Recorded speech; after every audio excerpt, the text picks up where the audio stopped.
কার কার আমার মতো খাসির চর্বি দিয়ে ঘুগনি ফেভারিট তারা অবশ্যই প্রথমে আমাকে একটা কমেন্ট করে জানাও।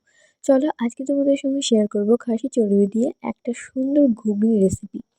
প্রথমে কড়াইয়ের ভিতরে অনেকটা তেল দিয়ে তার মধ্যে জিরে, শুকনো লঙ্কা, তেজপাতা দিয়ে বেশ খানিকটা পেঁয়াজ আর টমেটো কুচি দিয়ে বেশ ভালো করে কিছুক্ষণ ধরে লাল লাল করে ভেজে নেব।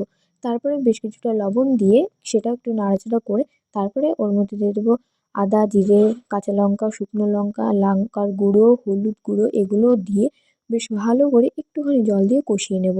যখন কষানো হয়ে যাবে তখন আগে থেকে সেদ্ধ করে রাখা আলু দিয়ে তার মধ্যে দিয়ে দেবো আগে থেকে রেডি করে রাখা চর্বিগুলো। সেগুলো দিয়ে বেশ ভালো করে কিছুক্ষণ ধরে কষানোর পরে তারপরে দিয়ে দেবো এর মধ্যে আগে থেকে সেদ্ধ করে রাখা মটর। ওগুলো দিয়ে বেশ কিছুক্ষণ নাড়াচাড়া করার পরে বেশ পরিমাণ মতো অনেকটাই জল দিয়ে চর্বিগুলো এবং এগুলো দিয়ে খুব ভালো করে সেদ্ধ হতে দেবো। তারপরে এর মধ্যে কাসুরি মেথি, বেশ কিছুটা ধনেপাতা কুচি আর গরম মসলা দিয়ে নামিয়ে ফেললেই রেডি আমাদের খাসির চর্বি দিয়ে ঘুগনি। কেমন লাগলো অবশ্যই জানিও।